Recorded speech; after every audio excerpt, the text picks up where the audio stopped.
Glória a Deus, aleluia.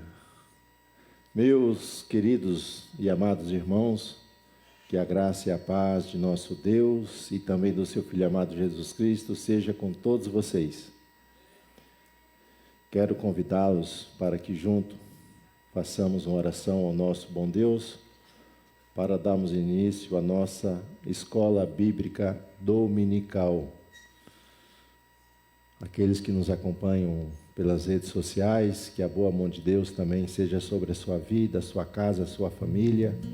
Nós somos a Assembleia de Deus, Ministério do Belém, na linda cidade de Três Lagoas, igreja esta pastoreada pelo pastor Eduardo Lopes, e essa é a nossa escola, da criança ao idoso, uma escola para todos. Eterno Deus de poder e vida, graças te damos, Senhor, por mais um dia, por mais uma oportunidade de estarmos na tua presença, de estarmos na tua casa, para buscarmos a tua face, adorarmos o teu nome, aprendemos a tua bendita palavra, Senhor.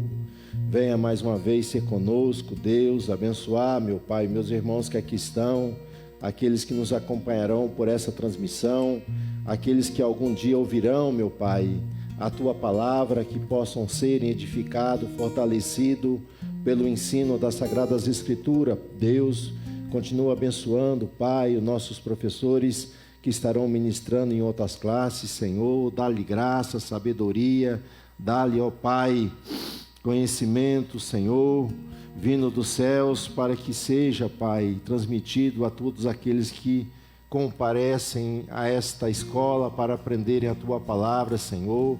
Continua abençoando nossos pastores, abençoando esse ministério, Deus. Continua com as mãos estendidas sobre este lugar, esta casa, alcançando o enfermo, levantando, ó Pai, o caído, restaurando aquele que precisa de restauração, ó Deus, salvando vidas, ó Pai, aqui neste lugar, Senhor. É a nossa oração no precioso nome do teu Filho amado Jesus Cristo. Podeis assentar, meus amados. Aleluia. Saúde, irmãos, com a paz do Senhor. Quero convidar os irmãos a abrir sua alma cristã no hino de número 344. Aleluia. Nós temos um amigo entre os lírios.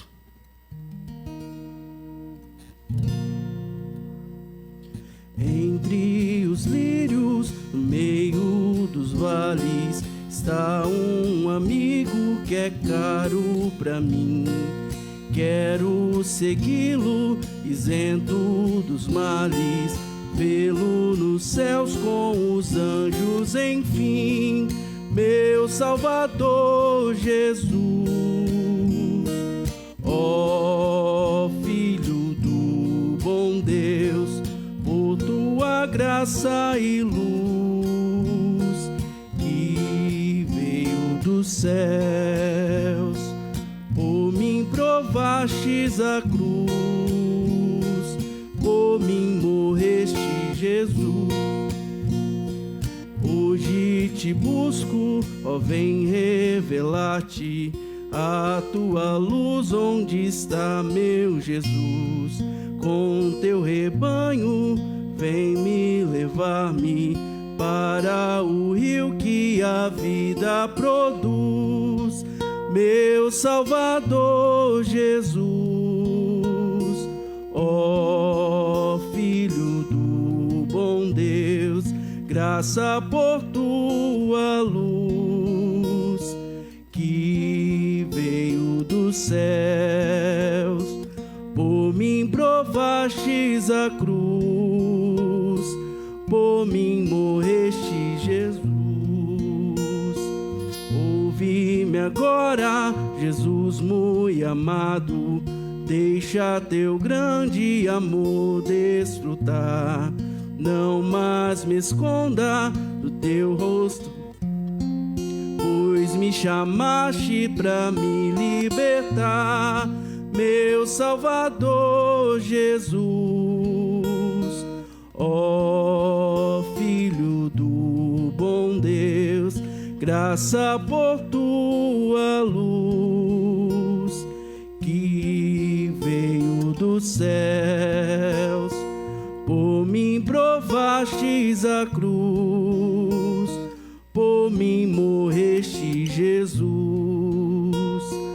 A voz de Cristo é mais preciosa que a voz dos anjos, do sol e a luz. Não tem o brilho da face radiosa quando sorri meu amado Jesus, meu Salvador Jesus. Ó Filho do bom Deus, graça por tua luz, que veio dos céus, por mim provastes a cruz, por mim morreste, Jesus. Aleluia, glória a Deus.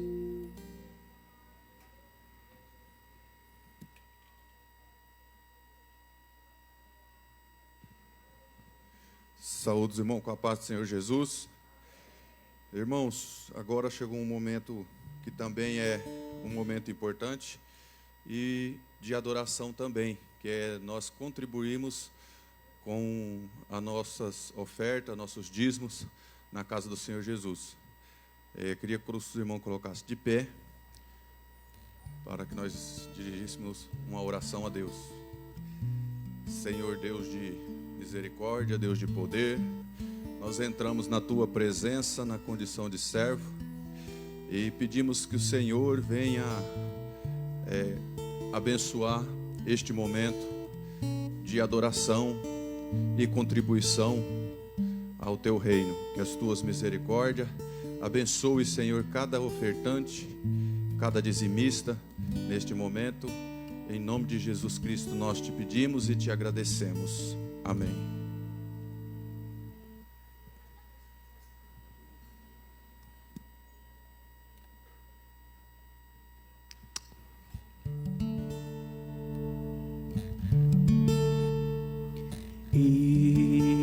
Estou no meu jardim, tranquei a porta, abri meu coração, reguei minhas raízes com minhas lágrimas, gotas de adoração. Senhor, não quero que os meus olhos percam o brilho do primeiro amor. Não quero que em mim se perca o desejo de te adorar. Vem, Senhor, e me resgata todos os dias só pra te adorar. Quero ser teu bom perfume, primeira essência, jardim particular.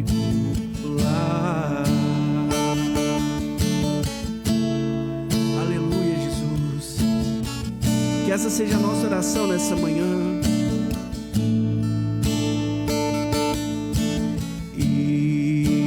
Estou no meu jardim, tranquei a porta, abri meu coração, reguei minhas raízes com minhas lágrimas, gotas de adoração. Senhor, não quero que os meus olhos percam o brilho do primeiro amor. Não quero que em mim se perca o desejo de te adorar. Vem, Senhor, e me resgata todos os dias só pra te adorar. Quero ser teu bom perfume, primeira essência, jardim particular.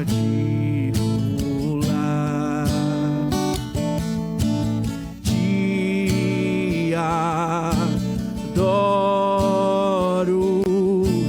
te adoro. Vem sobre mim, Senhor, vem sobre mim, Senhor, vem sobre mim, Senhor. Vem sobre mim, Senhor, vem sobre mim, Senhor, vem sobre mim, Senhor. Vem, Senhor, e me resgata todos os dias, só pra te adorar. Quero ser teu bom perfume, primeira essência, jardim particular. Aleluia. Glória a Deus. Dá para fazer aí o finalzinho, o refrão? Vamos ficar de pé, irmãos. Faz de novo, finalzinho lá, o refrão. Vem, Senhor, e me resgata todos os dias, só pra te adorar. Quero ser teu bom perfume, primeira essência, jardim particular.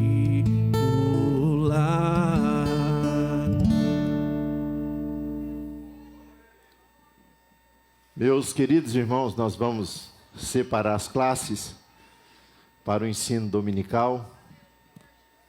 Então, os demais alunos já poderão estarem deslocando para as suas salas, aonde serão ministradas as outras aulas, e nós aqui vamos estar estudando. Pedi para ele cantar o refrão, né? Que deu uma inspiração, mas aí saiu da tela a letra, eu fiquei com medo de errar, e não tinha um retorno também, né? Aí eu desliguei o microfone. Mas na hora que ele fez o refrão aqui, eu estava certinho assim, ó. Não era, Alexandre? Eu falei, rapaz, hoje vai dar para cantar, né? Meus amados, já está no jeito aí o nosso slide. Meus amados irmãos, nós vamos ler 2 textos da palavra de Deus que está nos evangelhos. O primeiro texto, ele está no Evangelho de João, capítulo 1, o verso 43 ao verso 51. E o segundo texto, no Evangelho de Mateus, capítulo 26, verso 37 e o 38, depois do verso 42. Então, nós vamos ler de uma maneira alternada esses 2 textos, que é a base da nossa aula aqui nesta manhã. Diz assim a palavra de Deus: no dia seguinte, quis Jesus ir a Galiléia, e achou a Filipe, e disse-lhe: segue-me.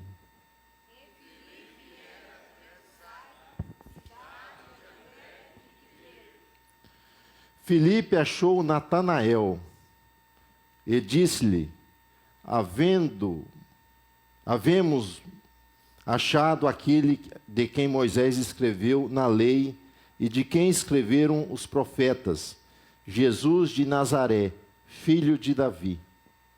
Disse-lhe Natanael: pode vir alguma coisa boa de Nazaré? Disse-lhe Filipe: vem e vê. Jesus viu Natanael vir ter com ele e disse dele: eis aqui um verdadeiro israelita em quem não há dolo. Disse-lhe Natanael: de onde me conheces tu? Jesus respondeu e disse: antes que Filipe te chamasse, te vi estando tu debaixo da figueira. Natanael respondeu e disse-lhe: mestre, tu és o Filho de Deus, tu és o Rei de Israel. Jesus respondeu e disse: por que lhe disse, vive debaixo da figueira? Vês, coisas maiores do que estas verás. E disse-lhe: na verdade vos digo que, daqui em diante, vereis o céu aberto e os anjos de Deus subirem e descerem sobre o Filho do Homem. Levando consigo entre os dois filhos de Zebedeu, começou a entristecer-se e angustiar-se muito.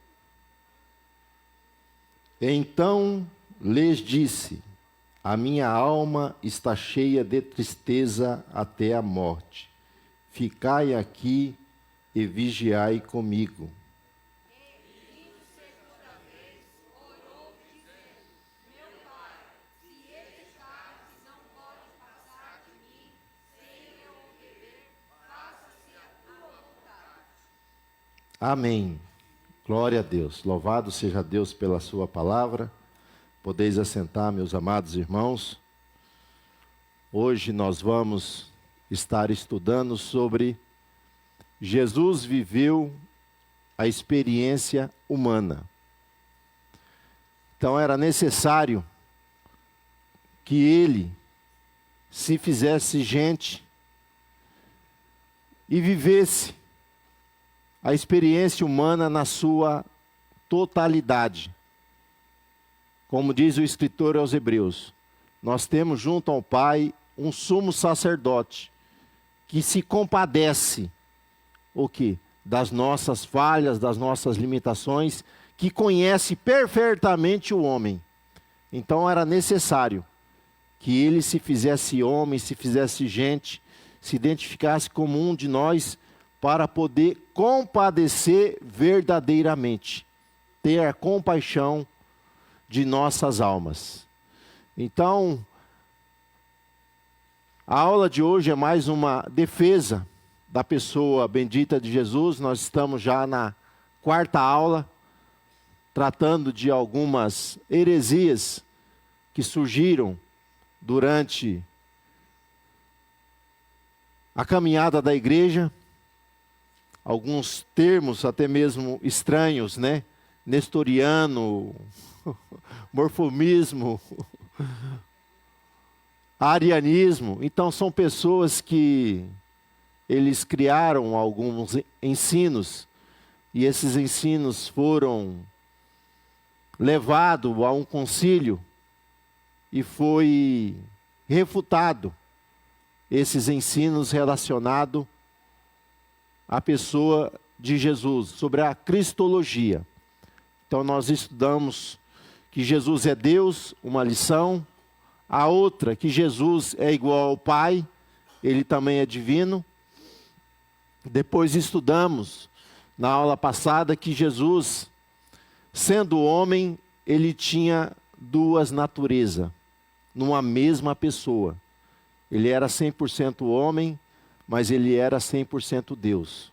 Se tornando homem, ele não deixou de ser Deus. Mas sendo Deus, ele se humanizou e se fez gente. Então nessa aula nós vamos ver que Jesus, ele viveu, né, de uma maneira profunda e complexa a experiência do homem. Por quê? Tudo o que nós sentimos, nós passamos, nós vivemos, isso foi experimentado pela pessoa de Jesus. Então é preciso entender o que é essa experiência, porque entendendo essa experiência, nós vamos ver o que o grande amor de Deus. Que Jesus, mesmo sendo Deus, ele se esvazia o que? Da sua glória. Deixa o seu trono de majestade. E se torna o quê? Um homem. Como nós, cheio de limitações, cheio de fraqueza. A única diferença entre Jesus, homem, que esteve aqui nessa terra, é que nele não houve pecado. Ele não pecou. Diferente de nós que andamos aí em alguns embaraços e precisamos estar em plena comunhão com Deus, com o Espírito Santo, para vencer o quê? As obras da carne. Para vencer o que? A natureza pecaminosa que há em nós. E sem a ajuda do Espírito Santo, nós não vamos conseguir, meus irmãos, levarmos o que? A nossa cruz de cada dia. Porque somos falhos e limitados. Porque a salvação não é mérito. A salvação é graça de Deus. Se Deus não se compadecesse de nós, nós estaríamos perdidos. Porque quem é que não peca? Não andamos na prática do pecado, mas nós erramos e muito ainda na nossa jornada de fé, na nossa jornada rumo à peregrinação às mansões eternas. Então, nós vamos explorar o quê?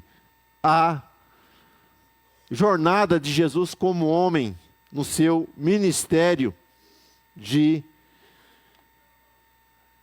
3 anos, quando ele inicia a peregrinação rumo à cruz para oferecer um sacrifício perfeito, para resgatar toda a humanidade perdida.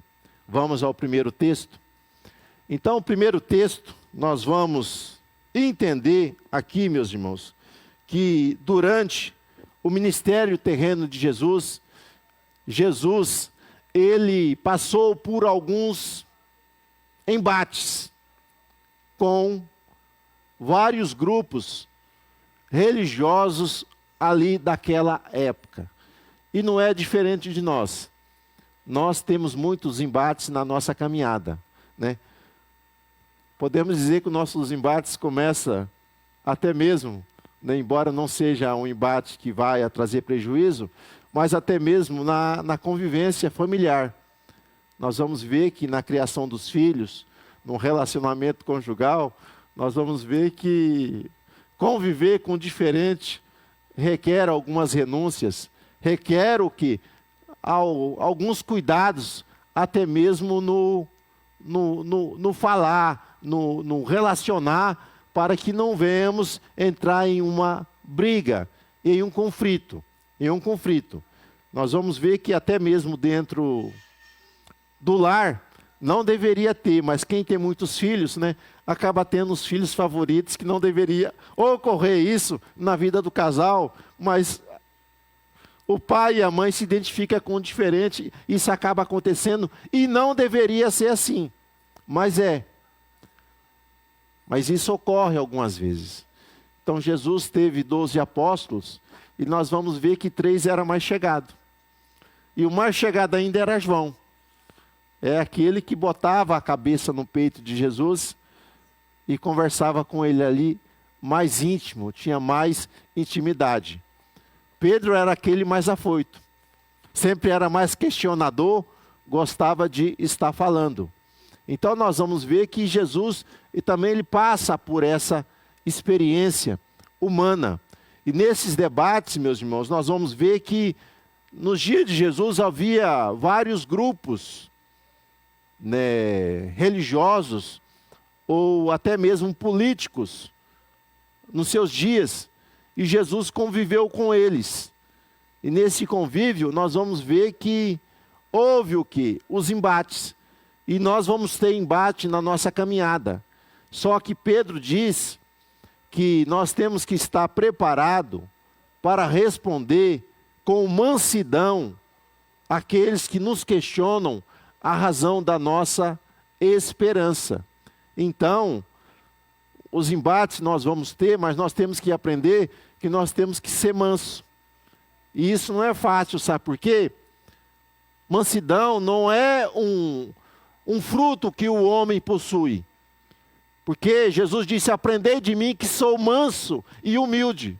Então a mansidão, ela se aprende com a pessoa bendita de Jesus.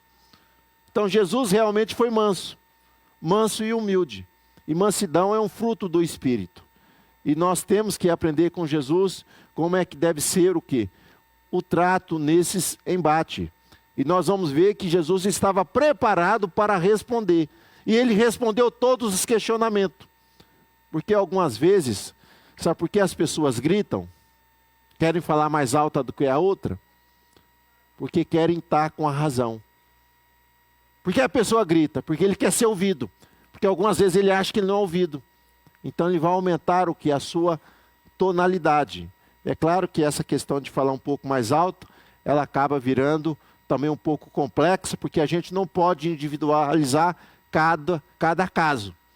Porque quem principalmente vem ali da questão militar, nós temos aqui o nosso irmão, Alier, sabe que com a tropa é preciso falar alto. Por quê? Muitas vezes você pega num lugar aberto uma tropa de 80 homens. Como é que você fala com 80 homens? Né? Igual aqui a gente tem que controlar aqui, porque aqui está sendo transmitido e tem o microfone. Mas se não tivesse microfone aqui, eu ia tentar aumentar a tonalidade da voz para alcançar quem está mais distante. Porque o espaço aqui ele é aberto. Mas se eu falar mais alto aqui no microfone, quem está ouvindo fala: mas por que ele está gritando, né? Mas não é porque está gritando, mas é porque quer alcançar. Vocês estão me ouvindo bem aí atrás? Estão conseguindo ouvir? Caleb sempre dá um jeitinho, ele deixa um pouquinho o som um pouquinho ligado ali para não atrapalhar lá em cima, para alcançar os irmãos. Então nós vamos ver que havia vários grupos, meus irmãos, nos dias de Jesus. Além desses 3 que nós vamos comentar, que eram os fariseus, os herodianos e os saduceus, havia ainda os essênios, que eram uma comunidade que ela queria viver um pouco afastada, se dedicar a Deus. E nessa dedicação a Deus, eles achavam que para se dedicar a Deus, não precisava ter muito contato social, contato físico. Porque o contato social, o contato físico, muitas vezes tira o que? A nossa atenção de Deus. Mas nós podemos, meus irmãos, ter o contato físico, se relacionar, não perdendo o quê? Esse sinal, essa comunhão. É igual isso aqui. Quem vai lá para o mato, vai perder o sinal. Ele vai ficar sem contato. Só que com Jesus é diferente. Não importa onde ele está. Vai depender dele. Se ele quiser, ele sempre vai ter contato com o Senhor. O Senhor sempre vai se comunicar com ele. Então os essênios viviam afastados. Tinha um outro grupo, que eram os zelotes. Alguns vão dizer, né, que Pedro era zelota, mas havia um dos seguidores de Jesus, dos 12, que era zelota. Zelote era um grupo que eles defendiam o quê? A liberdade contra o jugo dos romanos, usando o poder da força. Logo, Pedro andava armado. Vocês lembram quando foram prender Jesus? Deu ali, Pedro puxou uma arma ali e quis atacar ali o servo do sumo sacerdote. Então os zelotes, eles eram extremamente, vamos dizer assim, violentos. Usando o uso da força, usando o uso de armas para se livrar de um inimigo que estava dominando ali o seu território, que estava dominando ali a região da qual eles viviam. Então era o grupo dos zelotes. E nós não podemos o quê? Agir dessa maneira de violência. Nós temos que resistir, mas resistir de uma maneira, né, que não venhamos causar dor ou ferir ninguém através das nossas demandas que nós temos no dia a dia. Então, usar de violência, isso aí não é uma atitude de um cristão.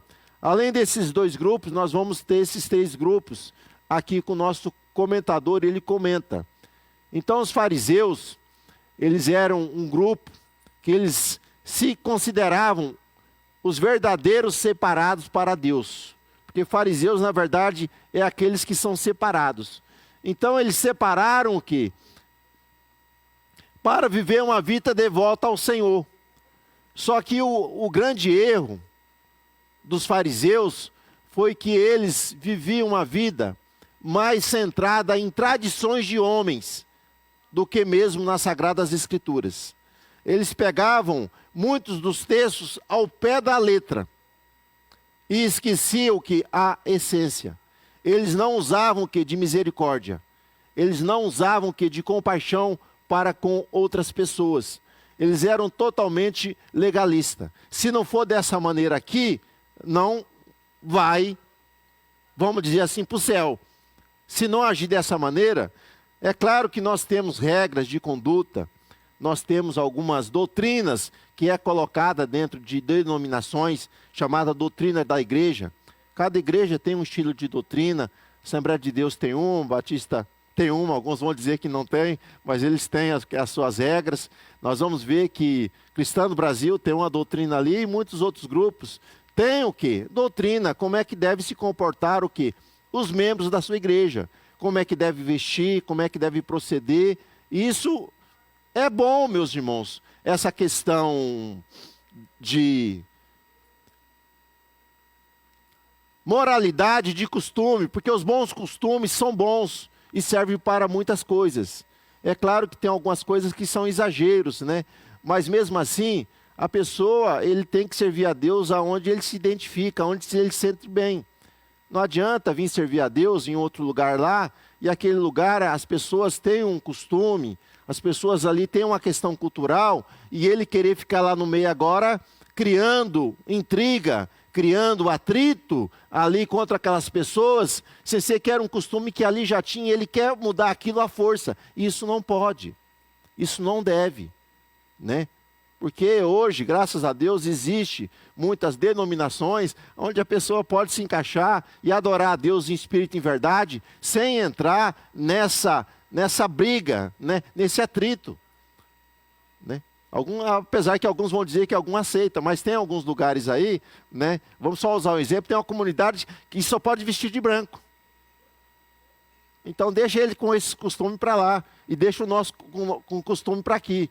Você quer ficar só de branco também que nem ele? Pode ficar, mas não vai criticar quem não usa não, porque isso não é bom. Então os fariseus, eles eram totalmente legalistas. Eles eram tão legalistas que eles achavam, meus irmãos, que alguns pecados, eles só ocorriam se a pessoa praticar. Se a pessoa praticar. Tipo, não matarás. Eles achavam para uma pessoa ser realmente condenada de morte, tinha que matar o outro. Mas Jesus disse não. Que esse sentimento, meus irmãos, se você já tiver no seu coração contra o seu irmão, você já é um homicida. Você já está em pecado se você anda desejando mal para o outro, para que o outro venha perder a vida. Isso já é pecado. Então vai muito mais além da prática. E Jesus ainda vai mais longe. Eles achavam que o ato de adultério era somente se um homem ou uma mulher se deitasse com o outro. E Jesus falou, não, rapaz, vocês estão totalmente equivocados. Vocês são legalistas. Eu quero dizer, se alguém olhar para uma outra pessoa com uma intenção impura, esse já está cometendo pecado. Já é transgressor da lei. Então, para vocês terem ideia, como eles eram legalistas. Eles usavam. E eles achavam, né, vai entrar até na questão lá do dízimo, por dar o dízimo, dar a oferta, eles estavam livres, o quê? De condenação. Mas Jesus disse, olha, fazer isso é bom. Só que vocês não podem esquecer o quê? Do principal, que é o amor, que é a misericórdia, que é o perdão, que é a fé. Então, eles eram totalmente extremistas. Então, nós temos que tomar muito cuidado, meus irmãos, para não ser extremista, para não ser o quê? Farisaico. Porque quando Jesus curou, o que no dia de sábado, não, mas no dia de sábado ninguém pode fazer obra. O bem, ele tem que fazer em qualquer momento, em qualquer circunstância. Há algum pecado em fazer o bem? Mas eles queriam condenar a pessoa bendita de Jesus por realizar milagres no dia de sábado. Então queria acusar Jesus. Mas como é que pode uma pessoa ser condenada em fazer o bem? Então esse grupo, eles sempre se colocavam como uma oposição a Jesus. Embora acreditasse, né, em muitas coisas relacionadas o quê? A fé. Eles acreditavam em ressurreição, eles acreditavam que na vida eterna, eles acreditavam o quê? Em anjos, no sobrenatural, mas estavam se opondo à pessoa de Jesus. Então, assim como Jesus enfrentou, meus irmãos, esses opositores, nós também vamos encontrar, meus irmãos, até mesmo no nosso meio. Não deveria ter mais alguns fariseus, que querem impor o quê? Tradição de homem às pessoas. Então, muito cuidado com isso, né? De querer julgar pela aparência, sem conhecer a essência das pessoas. E outro grupo, esse aqui era pior do que os fariseus, vou dizer para vocês. O grupo dos saduceus. Essa palavra saduceus, né, que significa, vem do hebraico, tachidok, aquele que é justo, aquele que é reto. Essa palavra saduceu vem dos descendentes ali de Zadok, que era um dos sacerdotes ali do templo de Jesus. Então eles tinham o quê? O segmento, vamos dizer, daqueles que realizavam o quê? O serviço no templo. Fazia parte do sacerdócio, fazia parte, né, dos trabalhos que estavam ali no templo. Agora, vocês vão ficar pasmados. Esses que eram líderes da religião nos dias de Jesus, eles não acreditavam em ressurreição. Não acreditavam no sobrenatural. Eles eram totalmente racionalistas. E para vocês verem, eles só tinham como escritura a Torá. O que é a Torá? O livro da lei. Os 5 primeiros livros. Gênesis, Êxodo, Levítico, Número e Deuteronômio. Então eles desconsideravam que os livros proféticos. Mas seguiam apenas o quê? Os 5 primeiros livros. E eles eram totalmente legalistas. Aonde rejeitavam o quê? As principais profecias, profecias relacionadas a Cristo, que estava relacionado ali em outros livros. Então nós vamos ver que esse grupo, eles governavam a religião. A religião. Nós vamos ver que os 2 sumos sacerdotes da época, nós vamos ver que eles pertenciam a esse partido. E eles usavam o templo como um comércio, como um negócio. Nós vamos ver que ali em João capítulo 2, ou é no finalzinho do 1, agora não me lembro. Mas quando Jesus chega no templo, eles estão usando o templo como um meio de comercialização, né? Ali nós vamos ver que Jesus vai deixar um pouquinho de ser manso, né? Mas vai botar ali as mesas, os cambistas, todos eles para correrem ali daquele lugar, porque a casa de Deus é casa de oração. É casa das pessoas chegarem e terem comunhão com Deus, receberem palavra de Deus. Não um comércio, aonde é negociado, onde as pessoas vão para fazer encontro de negócios, não. As pessoas precisam virem para adorar a Deus, para oferecer um culto ao Senhor. Não para resolver as questões sociais. É claro que depois do culto, você vê o irmão aqui que você tem um negócio com ele, depois que acabar o culto, você pode negociar lá no fundo, lá fora, mas durante o culto não, meus irmãos. Durante o momento da adoração, é momento de adorar, é momento de prestar um culto a Deus. Mas esses homens, eles estavam utilizando a casa de Deus para o comércio, utilizando a casa de Deus para benefícios próprios, para angariar o quê? Recursos para eles mesmos. Então esses homens, eles se oporam a Jesus porque eles tinham uma visão totalmente limitada e materialista da fé. São os mercadores da fé que nós vemos aí em alguns lugares, né? Aonde prega sobre o triunfalismo. Se você não prosperar, você está em pecado, e muitas outras coisas assim, e suga de toda maneira o quê? A lã ali das ovelhas, para se beneficiar o quê? Daquilo que elas estão trazendo, mas não é para Deus, é para eles. Mas tudo que nós fazemos, meus irmãos, tem que ser para Deus. Então Jesus enfrenta esse grupo ali também, é diante da sua trajetória como homem, aqui, diante da sua caminhada rumo ao Calvário, para nos dar salvação. E o terceiro grupo, isso aqui também é um grupo perigoso, meus irmãos, né? A igreja faz política, mas a igreja não é política. Toma muito cuidado. Eu vi uma frase na internet que eu fiquei, não, esse povo é seu. Essa igreja é tua. Um político, um pastor falando para um candidato a prefeito. Eu falei, meu Deus, que berração, a igreja é dele. Não, a igreja nem do pastor não é.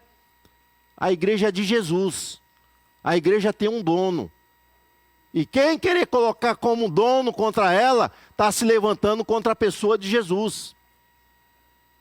Eu lembro de Paulo, quando Paulo estava perseguindo os cristãos pelo caminho de Damasco.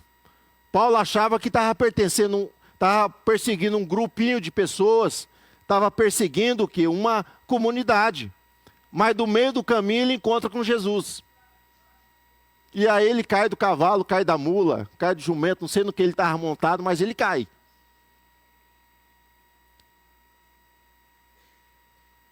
E aí ele está pensando que está perseguindo o povo. Aí ele vai gritar, quem és tu? Aí ele fala, eu sou Jesus a quem você está perseguindo. O que Jesus está dizendo para Paulo é o seguinte, aqueles que vocês estão perseguindo é propriedade minha, pertence a mim. E dura coisa, meus irmãos, é se levantar contra o rebanho de Deus, contra aqueles que pertencem ao Senhor. Então os herodianos eram um grupo político e também religioso. E que eles lutavam para manter o quê? No controle ali da política, da governância, ali da região, da Judéia, Herodes, os seus filhos, eram aqueles que faziam intriga política para se manter no poder. Mas hoje não tem isso, né? Não tem intriga política para se manter no poder. Mas se tiver, está errado, meus. Está errado. Né? Porque quando é Deus que coloca é uma coisa, quando é o homem, vai ter um desgaste muito grande. Então a gente tem que tomar muito cuidado, tem que desejar boas coisas, tem. Está fazendo? Tem que fazer, embora não seja mais não, tem que fazer. Alguém deseja o episcopado? Paulo diz que uma excelente coisa deseja quem é que quer fazer parte do ministério. Só que para fazer, meus irmãos, para lutar, tem que fazer de maneira correta. Para não correr em vão. Para não correr em vão. Então eles queriam manter o que? O seu status dentro da política ali. Nós vamos ver que esses três grupos vão se levantar contra Jesus. Né? Vão levantar contra Jesus. Então, para tentar acusar de Jesus, porque quando Jesus se coloca, embora Jesus viesse para resgatar a humanidade dos seus pecados, mas as pessoas viam pelas profecias que Jesus é o descendente de Davi. Logo, o descendente de Davi é aquele que tem o quê? A prerrogativa de ser rei. Logo, se ele é rei, Herodes perde a cadeira. Não, se Jesus é proclamado rei, então ele é contra Herodes. Vamos nos unir para derrubar ele. Logo se ajuntaram, até tentaram pegar Jesus dizendo, né, vamos prender ele porque é o seguinte. Eles lutavam pelo domínio romano para manter o que? A sua supremacia. Logo eles armam para prender Jesus. Vamos dizer para Jesus lá, né? É lícito pagar o imposto a César? Porque Jesus fala que não é lícito, logo Jesus vai ser preso pelos romanos. Porque pagar imposto, meus irmãos, ninguém gosta, mas nós temos que pagar. Você compra uma casa, você vai pagar IPTU até você morrer. Deixa de pagar para você ver. A prefeitura vai lá e toma a sua casa. É passado para outro. Tem que pagar IPTU? Tem, vamos pagar.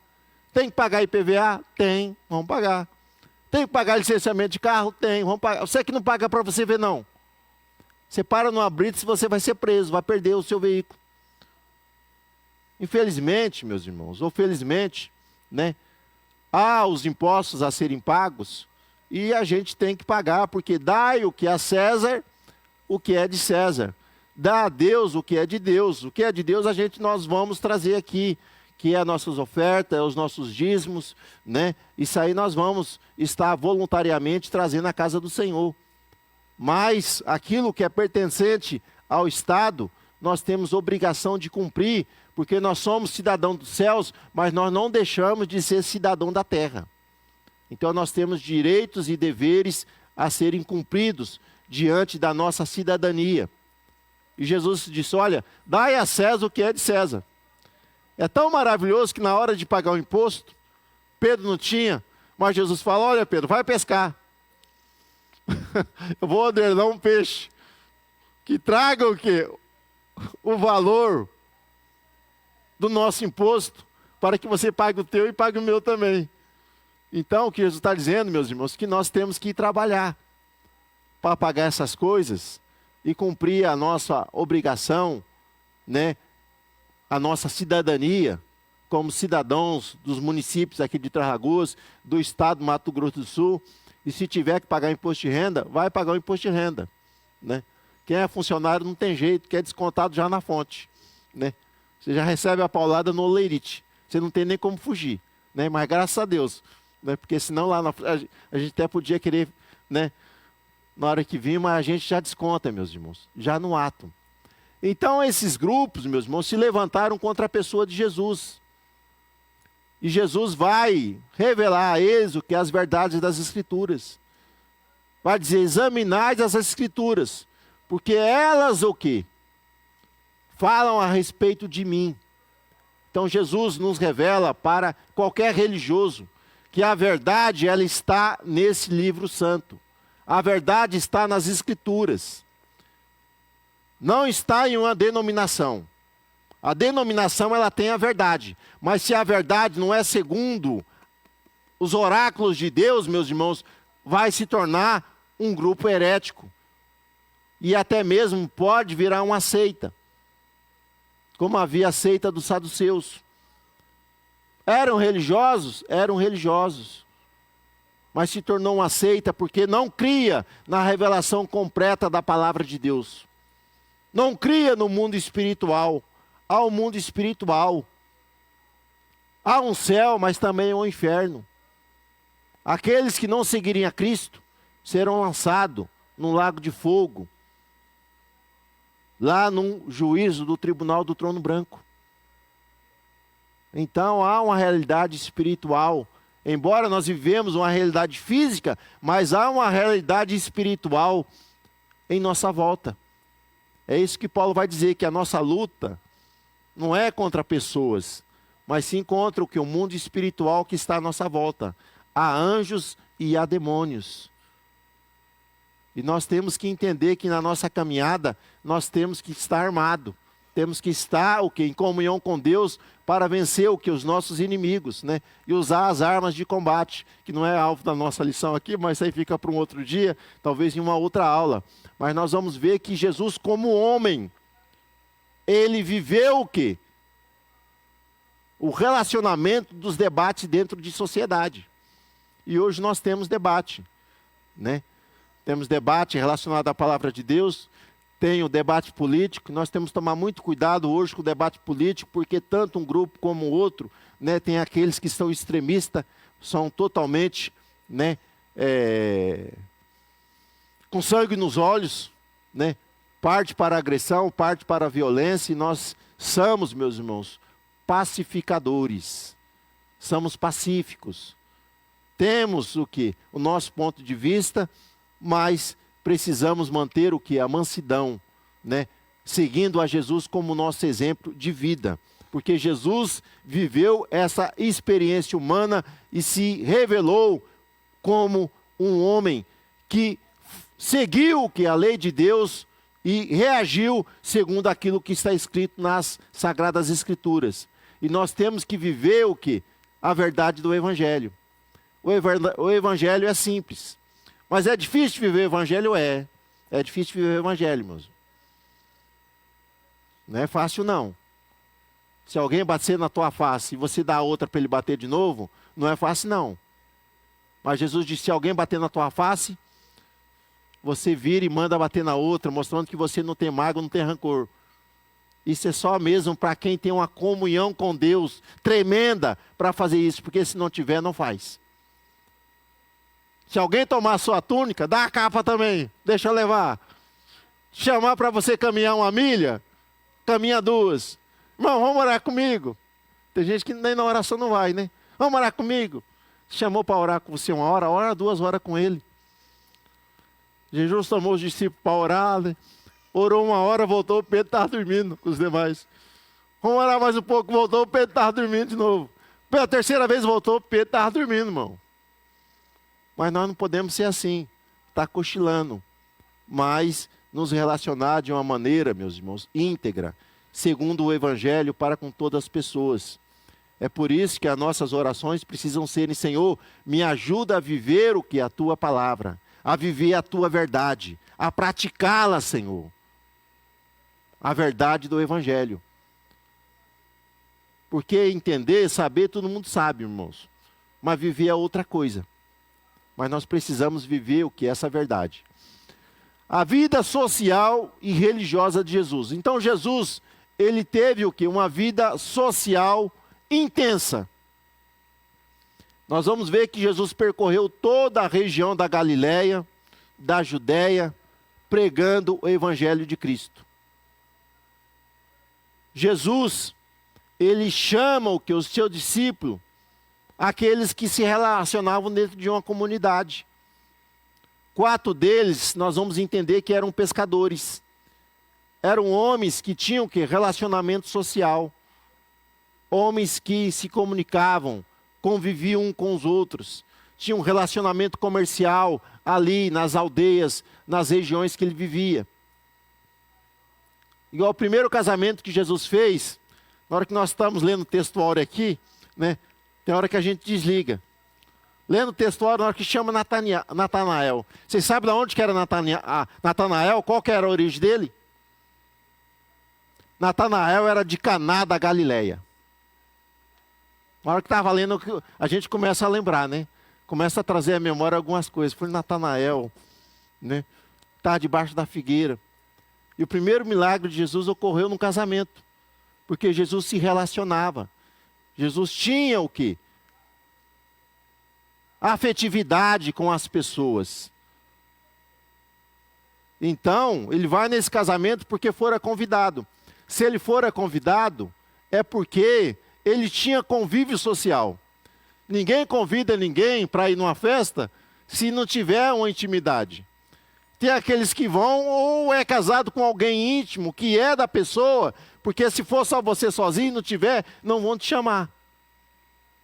A verdade é essa, não vão te chamar. Ou pode chamar da parte da outra da qual você tem uma convivência. Mas se você não tiver, meus irmãos, com certeza as pessoas não vão convidar. Convida quem são íntimo, quem são próximos, quem tem um relacionamento, né? Ou a não ser que tenha um interesse também muito grande, né? Fazer alguma coisa, vamos chamar o deputado para vir lá, aí já é uma outra coisa. Então Jesus, ele ocorreu, meus irmãos, e mostra o quê? Esse círculo de amizade. Jesus tinha 4 irmãos e mais algumas irmãs. Jesus tinha tios, tinha parente. Isabel era parente da sua mãe. João Batista era seu primo. Então ele se interagia de uma maneira profunda com essas pessoas, com a sociedade da qual ele cresceu e ele passou por esses lugares. Jesus é acusado pelos fariseus, que se consideravam santos, de se relacionar com publicanos e pecadores. Olha só, Jesus não tinha essa questão de ter aquela questão de estrelismo. Eu escolho que as minhas amizades, fulano eu não quero. Jesus não tinha isso.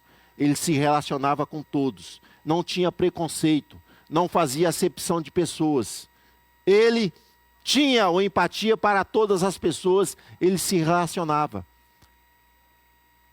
E aonde ele passava havia o quê? Uma transformação profunda na vida das pessoas e até mesmo nos lugares que ele passava.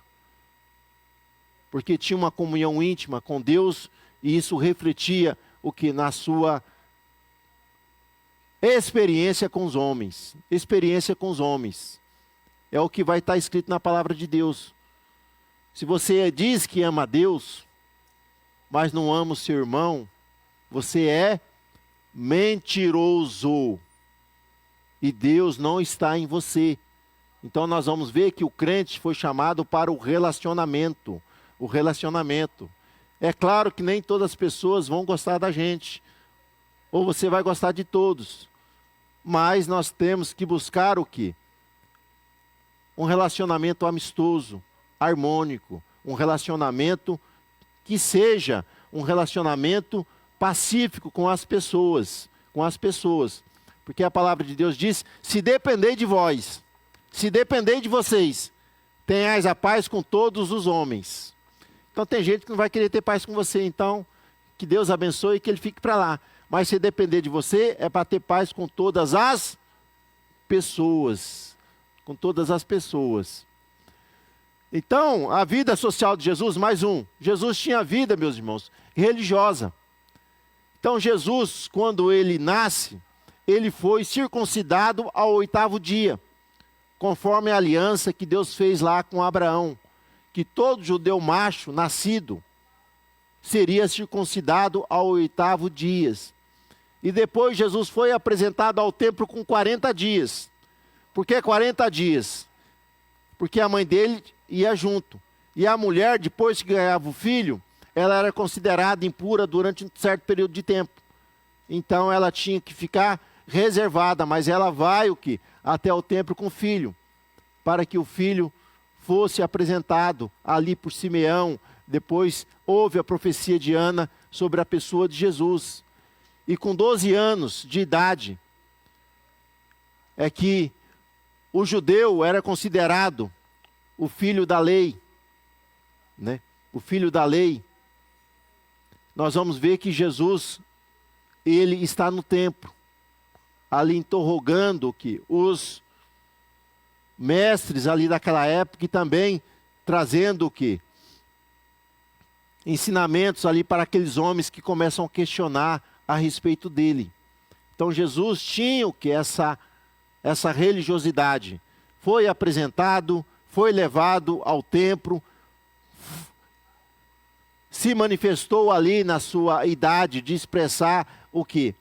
A lei, de falar o que? As 10 palavras ali para os rabinos ali da época. E ele, quando começa o seu ministério, ele começa entrando justamente em uma sinagoga, aonde ele vai entrar na sinagoga e vão dar oportunidade para ele. Por que dá oportunidade para Jesus? Porque era conhecido. Porque se chegar alguma pessoa aqui, nós estamos no culto aqui. E eu estou dirigindo o culto. Alguns vão cantar, alguns vão ter a oportunidade. Se tiver uma pessoa que eu nunca vi, não conheço, e foi estranha aqui, eu não vou dar oportunidade para ele de jeito nenhum. Eu não sei quem é, da onde veio, quem que é o cidadão, mas aqueles a quem eu sei que é dessa comunidade aqui, todos têm, ou poderão ter a oportunidade, né? É claro que num culto não teria esse tempo, porque é muito restrito. Mas quando Jesus entra na sinagoga no dia de sábado, Jesus vai pegar um rolo da lei, e vai abrir lá no profeta Isaías dizendo: o Espírito do Senhor está sobre mim. E após ler esse texto, ele vai dizer: ó, hoje se cumpre essa profecia. Logo os judeus quiseram matá-lo. Sabe por que quiseram matá-lo? Eles falavam que aquela profecia falava do Messias. Logo Jesus está dizendo que ele é o enviado de Deus, ele é o Messias, ele é o ungido. Logo as pessoas quiseram matá-lo, mas não puderam, porque ainda não era a hora. Era tempo ainda dele ser martirizado, e a morte dele seria uma morte de cruz, não por apedrejamento, como é que queriam fazer com ele. Então Jesus demonstra que essas práticas, né? E nós vamos ver Jesus demonstrando que a sua religiosidade, meus irmãos, no conhecimento da palavra, quando ele é tentado. Ali 40 dias após ser batizado, nós vamos ver que o inimigo enfurecido, ele vem com todas as armas contra Jesus. Né? E aí ele vai usar o que? Algumas artimanhas, né? Se tu és filho de Deus, transforma essas pedras em pães. Jesus era 100% homem, 100% Deus. Ele poderia fazer isso? Poderia. Mas ele não usou o que? As suas prerrogativas divinas para cumprir o que? Uma necessidade humana, que era a necessidade de comer. E aí Jesus vai dizer: não só de pão viverá o homem, mas de toda a palavra que sair da boca de Deus.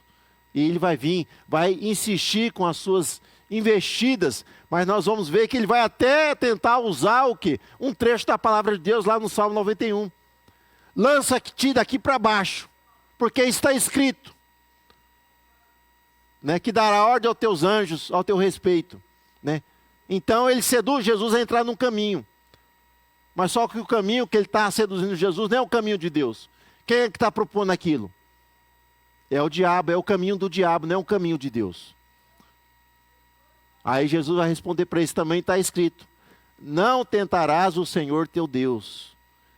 Então tome muito cuidado, meus irmãos, né? Ler um texto, ou uma profecia. Não, Deus está mandando, está dizendo isso. Será que é Deus que está pedindo mesmo para você fazer? Ou será que é um capricho seu? Ou é o diabo propondo um erro para que você venha errar? Então nós temos que ter muita prudência, muita cautela, orientação do Espírito Santo para não tentar a Deus, porque Deus não se tenta, meus irmãos, né? Deus não se tenta. Então Jesus, ele tem o que? Essa experiência religiosa, né? Citando as Escrituras e vivendo a verdade das Escrituras. Se ele viveu, porque ele aprendeu, né? Foi ensinado. Lucas diz que Jesus crescia o quê? Em estatura, em graça e em sabedoria, diante de Deus e diante dos homens. Então Jesus, como uma criança, né, embora foi gerado pelo Espírito Santo, não é produto o quê? Da gameta masculina, nem da gameta feminina ali. Do espermatozoide com o óvulo da mulher, não. Jesus se encarnou. Se fez gente. E quando cresce, ele desenvolveu como qualquer criança. Papinha ali de feijão, cenourinha ali, amassado. Não sei se tinha na época lá no Oriente Médio a cenoura, mas quando a criança nasce, a gente, né, quando começa a amamentar, deixa. Aí vem as papinhas, eu lembro, de batata, de beterraba ali, amassar para dar para as crianças comer. Então Jesus teve esse desenvolvimento. Comeu a papinha, né? Amamentou, correu, caiu, né? Poderia ter alguma cicatriz, nós não sabemos, mas ele tem o que? Esse desenvolvimento humano como todos nós tivemos. Então ele cresce e em estatura. Então ele foi crescendo de uma maneira gradativa. E as características de Jesus, nós vamos ver, meus irmãos, é demonstrada. Nós já estamos falando nascido como mulher. Então Maria, ele foi usado. Graças a Deus, hoje a medicina explica isso totalmente. Né? As mulheres com barriga de aluguéis. Filha dela? Não.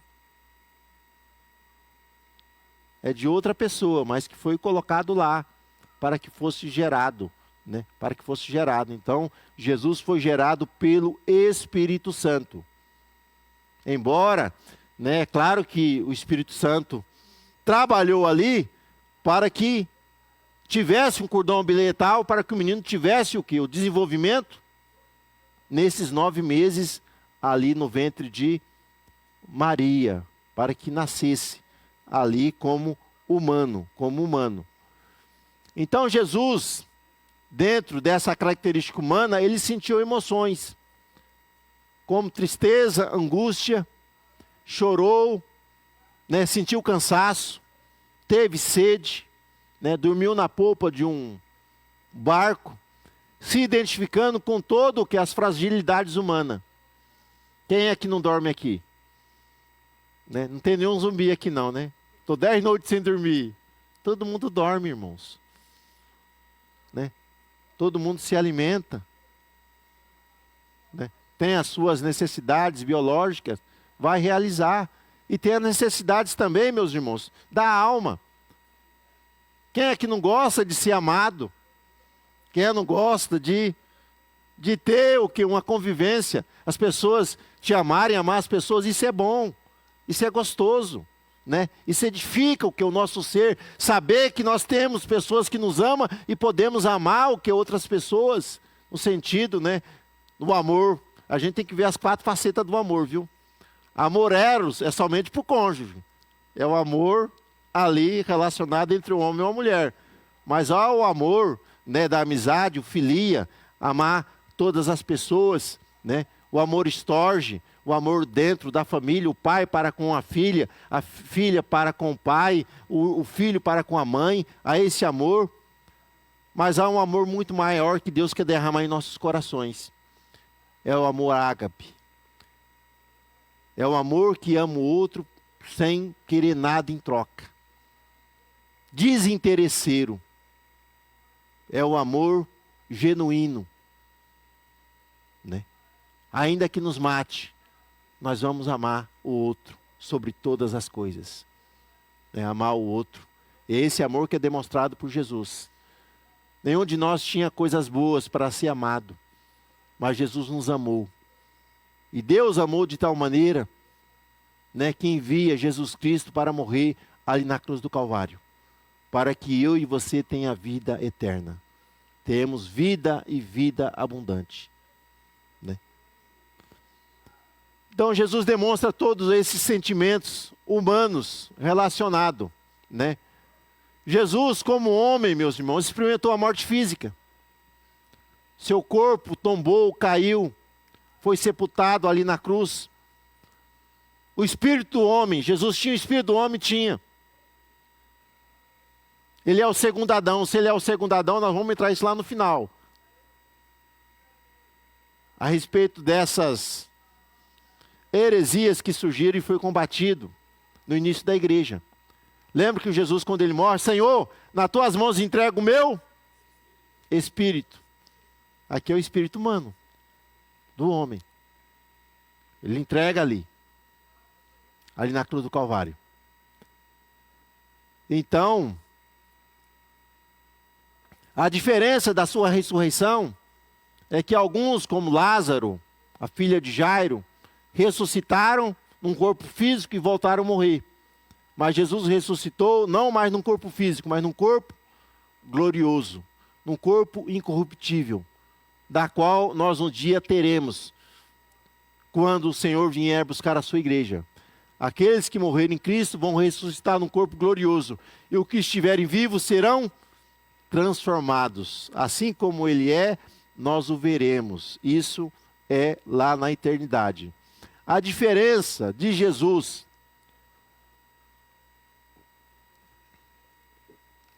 como homem para nós é que Jesus viveu sem pecado. Nele não houve, meus irmãos, a pecaminosidade. Embora houvesse o que? A fraqueza humana, houvesse as necessidades físicas, mas ele não pecou em momento nenhum. Por isso que ele é o Cordeiro de Deus que tira o pecado da humanidade. O Cordeiro, ele era preso no 10º dia. E durante 4 dias o cordeiro ele era examinado, para ver se não tinha uma mancha, se não tinha uma doença, se não tinha um defeito. Não ocorrendo isso, o cordeiro seria imolado no 14º dia, ali da Páscoa. Então ele é examinado. Durante 3 dias, né? Durante 3 anos, Jesus foi examinado pelos homens e nele não se achou pecado. Então, ele estava apto para ser sacrificado ali na cruz do Calvário por todos nós. Mais um, Caleb? E aí vai surgir essas heresias, meus irmãos. Tem o apolinarismo e o montelismo. Então, Apolinário, ele acreditava que o homem ele é tricótomo. Ele tem a soma, que é o corpo, ele tem a psique, que é a alma, e ele tem o pneuma, que é o espírito. O homem é composto de corpo, alma e espírito.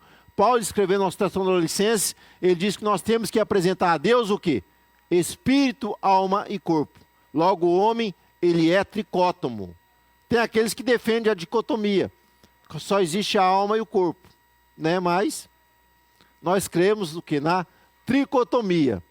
Então, Apolinário, ele dizia o seguinte: Jesus tem um corpo e tem uma alma humana, mas Jesus não tem um espírito humano. O que está nele é o Espírito Verbo, se encarnou. Então ele não tinha vontade humana, ele tinha vontade divina. Então essa era o ensino de Apolinário, que era um bispo lá de Laodiceia. Mas esse ensino dele, meus irmãos, ele acabou sendo refutado.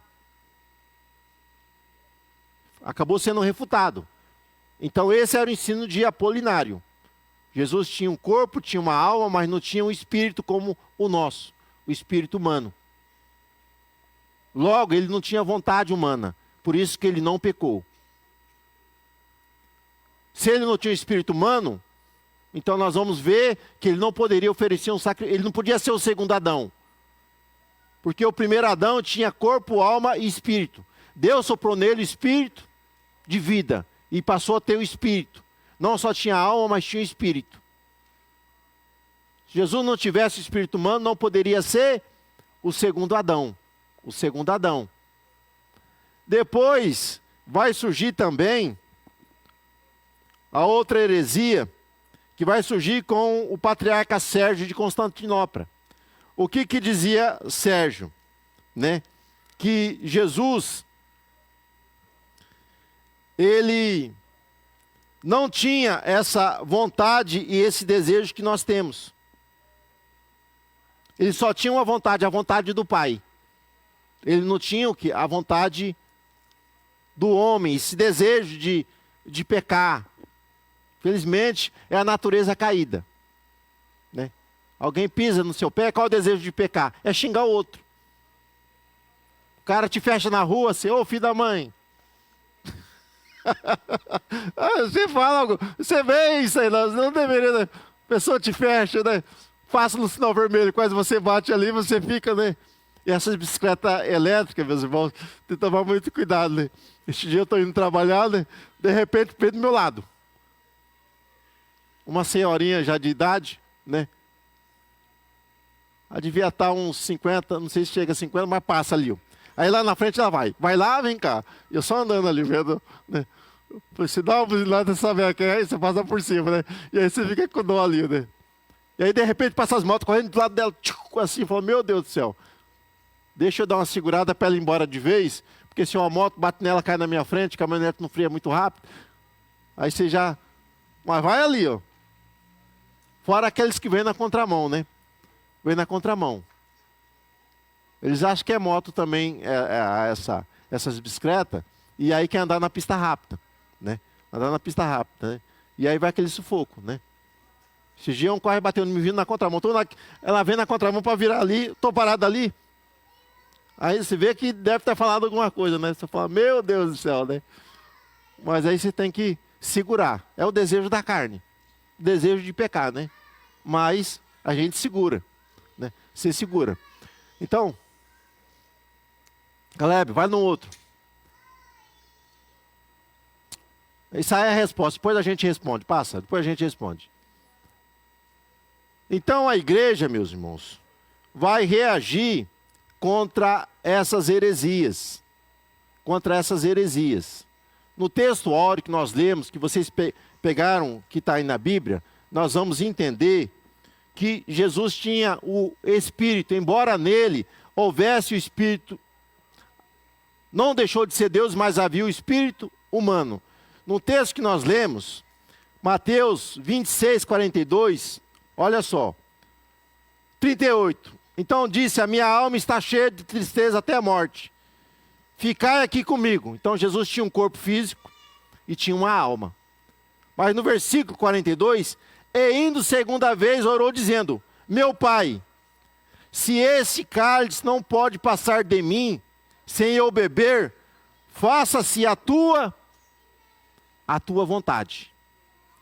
Então Jesus está dizendo, como homem, no espírito do homem, seja feito a vontade do Pai. Então Jesus, como homem, não se deixou dominar pela vontade do homem, mas se submeteu que é a vontade divina. Bem como você, no seu espírito, você tem a escolha, e você pode obedecer o que é a Deus, ou obedecer a sua vontade. Você pode controlar o que? Os seus desejos e obedecer ou não. É a livre escolha que o homem tem. Jesus, como homem, sentiu agonia. Como homem, ele olha ali na cruz e fala, meu Jesus. Meu Deus, né? Jesus dizendo, né? Como homem, vamos perguntar, ele vai responder como homem, para vocês verem que ele tinha o espírito humano. Né? Senhor, quando será a tua vinda? Jesus não vai responder como Deus. Ele era 100% Deus e 100% homem, duas naturezas num só corpo. Ele fala, o dia e hora, ninguém sabe. Somente meu Pai que está no céu. Então ele está falando como homem. Ele não está falando como Deus.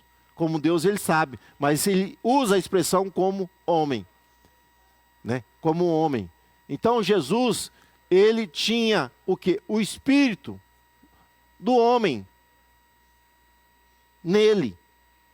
Sentiu todas as nossas fraquezas. Porque se ele não tivesse, o sacrifício não foi perfeito. Ele não pode se compadecer de nós.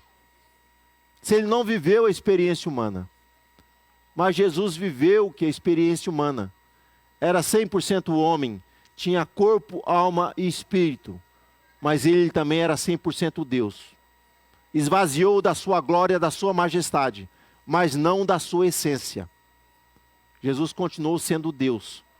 Mas agora ele é o Deus também, o Deus homem. Por quê? Porque agora tem um corpo incorruptível, da qual ressuscitou ali na cruz do Calvário. Não existe mais o homem físico, mas há o Deus homem junto ao trono da graça no céu, que é a pessoa bendita de Jesus. Então a igreja, ela considera esse ensino, que Jesus não tinha o quê? Uma vontade humana, somente vontade divina, como herética. Como herética. E que Jesus não tinha o espírito humano, também como uma heresia. Então o concílio de Calcedônia se reuniu para combater o quê? Esse ensinamento de Apolinário e de Sérgio, que estava ali comprometendo o quê? A salvação. Se Jesus não era 100% homem, logo não poderia oferecer um sacrifício perfeito por toda a humanidade. Amém, irmãos? 10:25, hein? E 20 segundos. Certinho na hora, hein? Então, amém. Você que nos acompanhou até aqui, que a boa mão de Deus seja sobre a tua vida, que você tenha um domingo abençoado em nome de Jesus. Então, Jesus enfrentou todas as limitações humanas